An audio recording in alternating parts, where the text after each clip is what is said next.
Morning. Just thank you all for the words you brought as well. I know Mum's out now. I thought Mum was going to steal my picture because what she said was just so what I was going to bring today, or what we were going to say. And also the song choices. I don't know if you picked up the theme of identity today. We are who God says we are. So I just wanted to talk about today because I feel the last couple of weeks, and I don't know if it's just me, it might be a couple of you as well, people that you know, might be struggling with identity, especially I feel like my age group, or there might be children of some of you who have come in and out of church, and I just really feel that the enemy is trying to rob some of that, so God just wanted to highlight a few things about identity to me. I realised there's such a huge thing in our lives, identity, who we are. I just feel like it's a noun word, and it's just so important knowing who we are, what we're capable of, and what we can achieve if we only saw ourselves the way Jesus sees us. Being a Christian isn't easy, guys. It's not. You don't get a free pass. You don't sail through life. It's hard. There's stress, things that go on, and we really got to lean in on God when that happens. We've just got to believe the promises over our lives. So I've gone through times recently, especially in my 30s, where I don't know where I'm going. I don't know what I'm doing, and I feel like there are times where the seasons in our lives change and everything shifts, and you put in a place and suddenly your job changes, or your financial situation changes, you have more children, you're shifting all the time. And sometimes we land somewhere and we think, oh, what's going on? What is God doing? Who am I? Does anybody feel like this? Yeah? Good. As Mark said, you're preaching to the converted today. And I'm like, okay, there's got to be something. So when I have to just pull myself in sometimes, and God says to me, just remember who you are. That's right. Remember who you are. And I always think of like Jackie when she says, do you know who I am? And she like straightens her crown, and I just think, yes, I love that. And I think of like the Lion King when, Mufasa comes down and he's like, remember who you are. Absolutely. You are the son of a king. Yes. And I just love that. I just wanted to talk about as well the perspective of growing up in a Christian household that I did, and then obviously Mark didn't. Mark's going to be speaking in a little bit now. As a child, my faith was really strong. I was a bit of a chatterbox to Jesus. He was my best friend, and I love that. And I've got 4 children myself. So I just love seeing their connection with Jesus. I love seeing their passion. I love hearing that they're going to school, like Zeke's going to school, he's praying for his friends. That's wonderful. Right. How many of us as adults can say we are doing that now in our workplace, in our streets, in our families? I think as an adult sometimes it changes because children just have this faith and this belief that wherever they ask of Jesus, he's going to give it to them. And I just love that. And he's just reminding me of the passion of my kids. And Joseph is 5, but he'll turn to Alexa in our house and he's like, Alexa, play Waymaker. And it tickles me because he's there and he's dancing and singing to Waymaker. And I'm thinking, he could have chose any song. He could have chose any song ever that he wants to listen to. And I thought, why does he want to listen to worship songs? I think it's because he knows who he is. He knows who Jesus is, and he knows. And I listen to that, I just feel Jesus. Jesus is with me. The same with as soon as our kids feel ill, the first thing they do is they say, Mum, will you pray for me? And they expect, and as soon as we lay hands, that Jesus will just come in and just take away whatever is going on and he will heal them. Yeah. So, growing up in a Christian life, I think we were just in a bit of a bubble, really.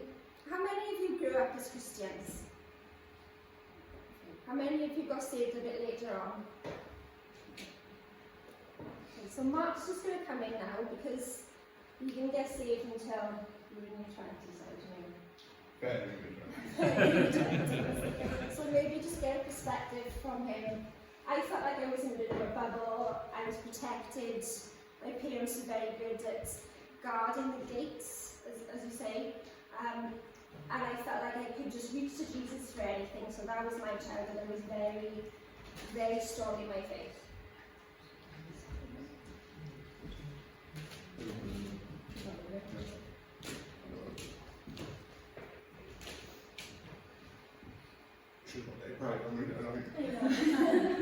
Open binoculars.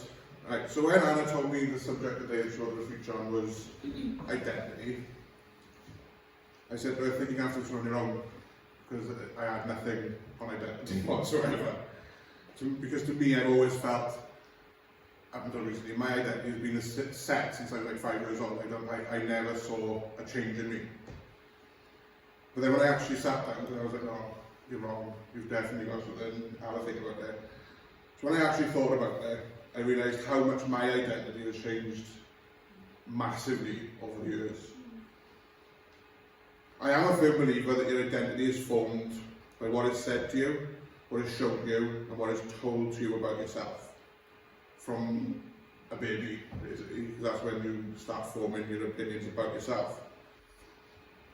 And this works for having negativity spoken to you or positivity. If you are told you are useless, ugly, and good for nothing, you believe this, and your identity becomes this negative, useless, ugly person. On the flip side of that, I know plenty of people who are told many positive things about them that are not always true. So you'll see this on Saturday on Britain's Got Talent or X Factor. And they walk on the stage and they're like, I'm going to do the next Whitney Houston. And they open their mouth and they're literally like a box of spanners falling out from a great height. But they believe that they're good singers because they've been told they're good singers by their parents, by their friends, by their family.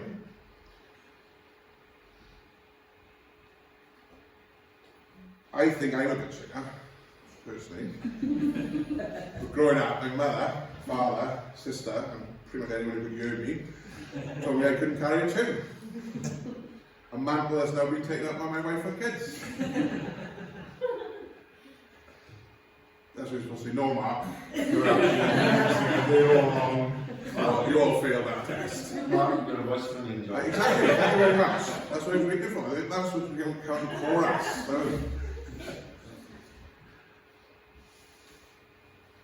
But even though I can, being a good singer isn't part of my identity, but I still love to sing.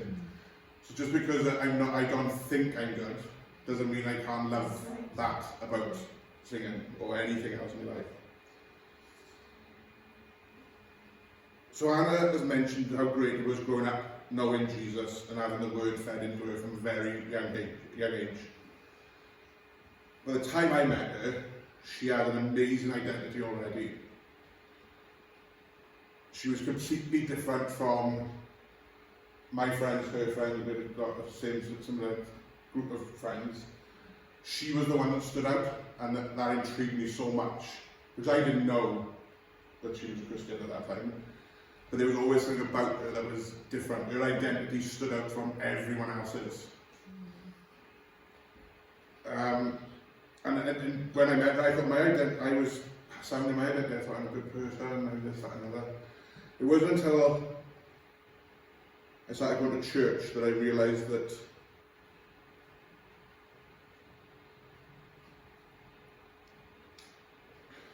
I could have a new identity then. I could have a new identity in Jesus. Right. So I got saved in my early 20s, and the day I got baptised, I was told, the old is gone, the new is to come, and there was a new identity in Jesus waiting for me. Mm-hmm. I think it was John Cook. Yeah. Probably. Love that guy. Happiest guy I've ever met in your life. So looking back now, from where I was to where I am now, my identity has definitely changed. And definitely changed for the better. I strive to make little changes every day to be more like Jesus. But that isn't an easy process. So Have anybody seen Ice Age 2? Yeah. Yeah, cartoon, Ice Age 2. I feel like Ellie. So Ellie is a mammoth, but she was grown up, she was brought up with possum, she's been told she's a possum all her life. She meets Manny, big mammoth, and he says, well, you're not a possum, you're a mammoth. And she's like, no, I'm a possum. And over the course of a film, an hour and a half, she discovers, no, I'm a mammoth. It's not easy, she does trip falls along the way, and that's a bit like me. I was a possum when I should have been a mammoth. So that transaction isn't an easy thing to learn. It's taken me years to get, because a bit of possum still comes out now and then. Not very often anymore, but a little bit. So yeah, so that was like for me. Until I met Jesus, I thought I was a possum, but Jesus said, no, you're a mammoth. So even though it took me a while to realise I was actually a mammoth. So, does this make sense? Yeah. I'm not actually a mammoth.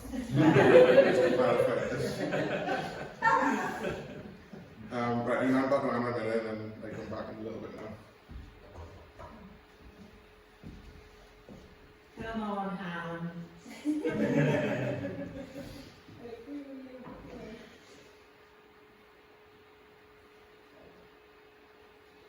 So, when you become a Christian, there's steps that you take from there. You get saved, then you get baptized, then you get filled with the Holy Spirit, and then God gives you an armour.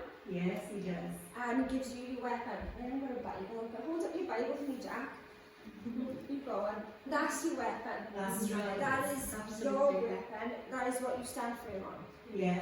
And being a Christian, it also comes with gifts. Yes, so it it comes does. with faith, wisdom, gifts of healing, That's right. miracles, prophecy, tongues, and authority. Yes. Like one of the songs we're talking about today is about authority, and you become a Christian and you get a new identity. Yeah, that's right. So if you look at like all the things in the world, if you were to enroll in a university, like I remember when I enrolled in university, you had to go and fill in a pile of paperwork, and then they give you this tour of everything. Then the one thing you have to go do is have your photo taken, and then they give you an ID badge, and that states you are a student of this university.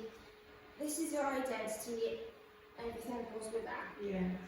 But also, you pick up all the information about what you're doing and your lesson schedules and everything like that. Then you meet people like you. Oh, very good. So I remember going there, and I went on my own, and I didn't know anybody, and I made friends. And then this one young girl said to me, "Oh, did you know there's a student named you?" And I was like, "No idea, absolutely no. There's a bar there. This is what's on tonight. This is what they're playing tonight." And I feel like that's when you become a Christian. You have a fellowship with people, and then somebody will spread the word, somebody will share things, and you encourage each other, and how that is just so important. It's so important to have people around you that are on the same path as you, on the same work as you.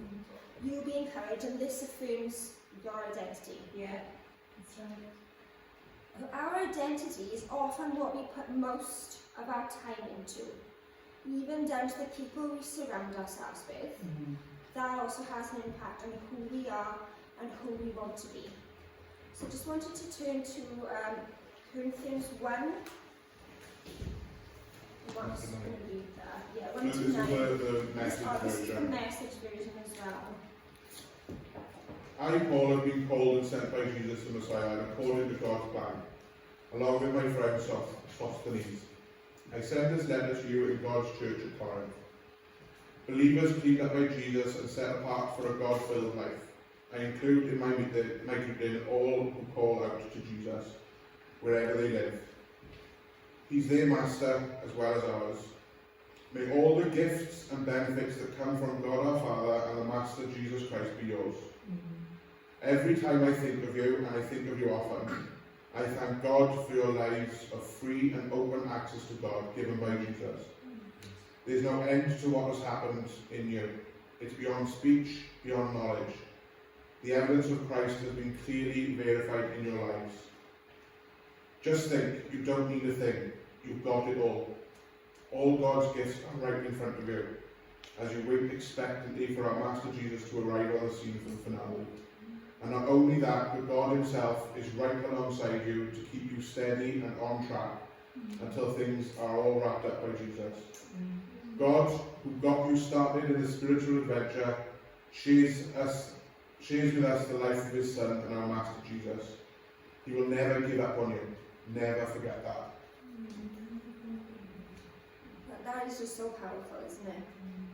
He's not only given us gifts, but he comes alongside us to keep us steady on track. That's right. Like the last verse, he will never give up on you. It's just such a powerful thing. Yeah. When I was little, one of the ways that I knew about authority was through Mum and Dad.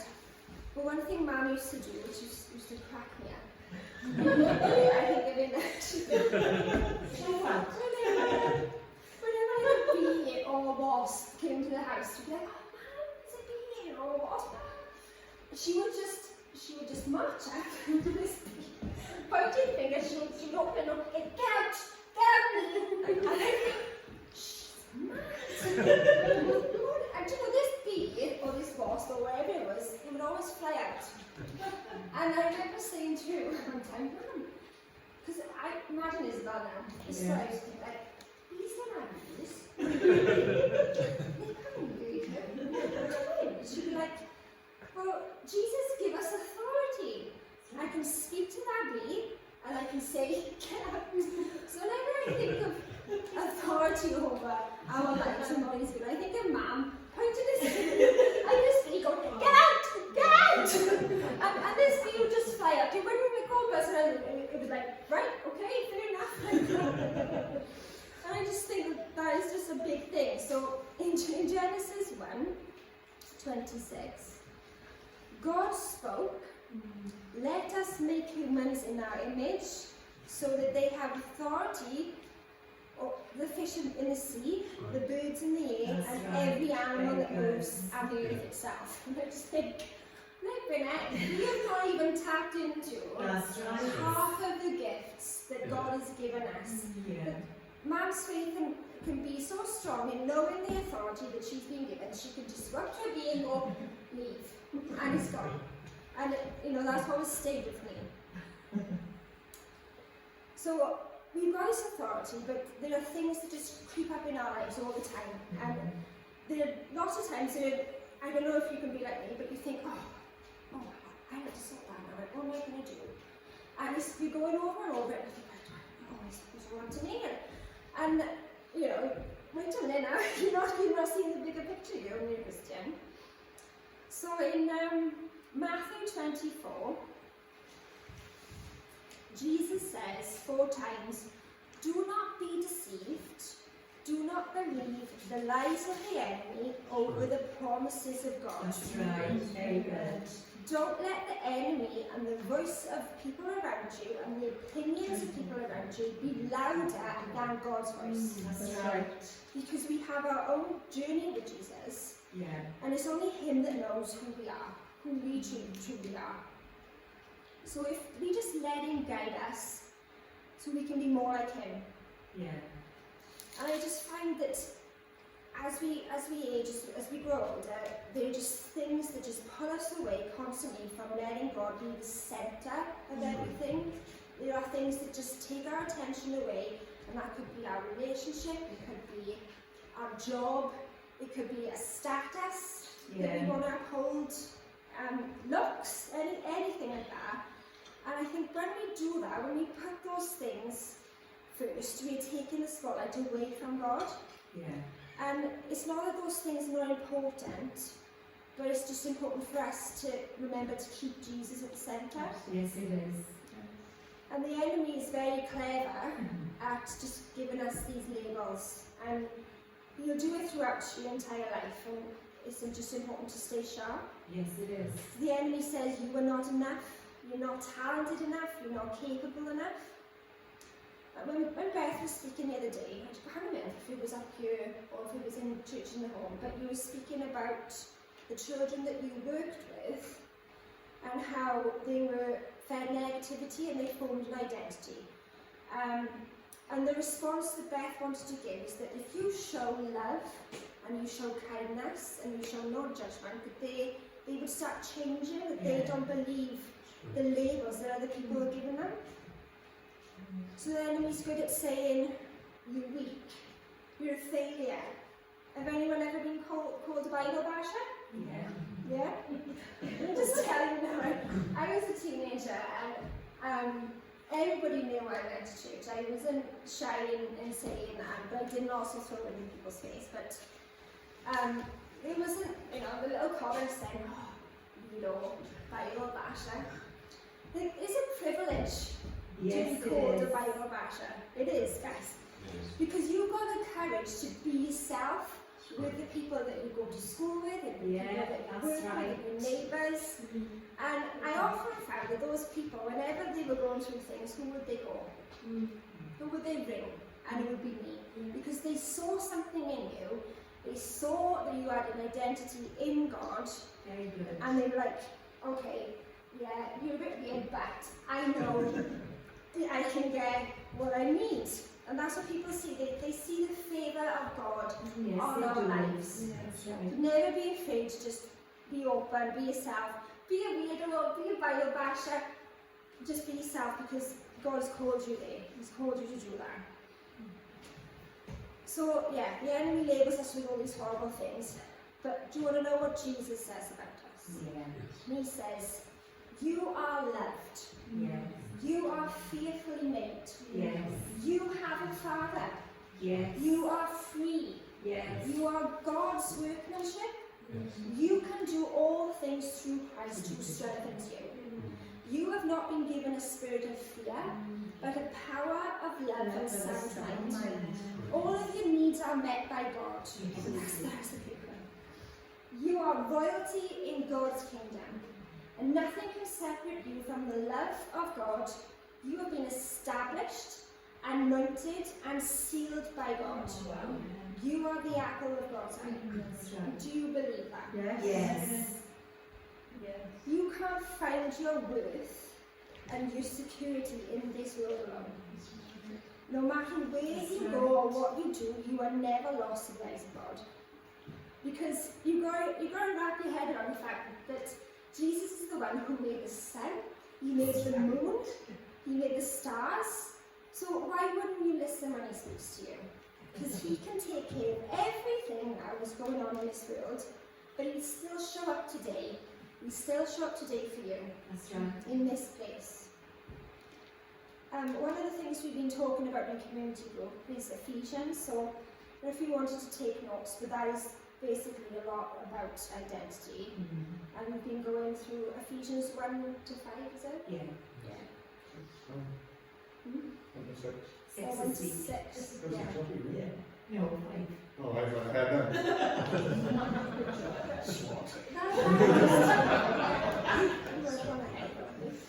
That just pulls you back into just remember who we are. Remember who we are in Jesus. He is your Father. And how often do we forget that? How often do we try and figure things out on our own? But he is our Father. Our kids will go out with their friends and then they'll ring us up. And we'll ring Mark up and they go, Dad, can I have some money? I want to go to McDonald's. But they do that and they know that Mark's going to say, oh, he's going to have a laugh first probably. But then he's going to say, yes, okay, I'll send you money. They ask because they know that Mark's going to do that for them because he is their Father. So why can't we ask and call on God, our Father in heaven? very good. Yeah. A couple of months ago, I needed to find a couple of £1,000. No one knows that, And it's not easy to just, find that. So I was thinking, how am I going to find this? How am I going to generate this? And God was like, no. So I'm like, okay, what do I do? And I was just praying about it, and God just reminded me, you've got that business there that you not really do anything with. You've got lots of equipment and storage. Why don't you sell that? And I'm thinking, I don't think that's going to sell, but oh, okay, I'll take a leap. Put up for sale and it's sold. And I got half of the money that I needed, which was such a huge thing. And I remember going around my living room just sobbing, thinking, how can you do this to me? How can you love me that much? And I just kept saying over and over, thank you, thank you, thank you. And then I thought, wait a minute, he loves me so much. He sent his only son to die for me. So when he says, just ask and you shall receive, like, he really means that. Yes, it does. And the rest of the money came in as well. Do you remember being in Kosovo? And again, God said, put this ad up, you know. And I was thinking, oh, but I haven't got a photo to go with that. And oh, I don't know. And he said, put the ad up. All right, put the ad up. And we were in Costa, and my phone makes this noise as soon as money lands into the account, and it's like, cha-ching. It's like, and you were really amazed at that? And it's like, cha-ching, cha-ching. And it was like, oh my gosh, okay. Because if I had tried to do that myself, there's just no way. Or we would have ended up selling a car or something stupid. But God is like, I've got the answer. Like, why don't you ask me? Does anybody feel like they try and figure it all out themselves sometimes and God is like, no? Yeah. It's just so important right now.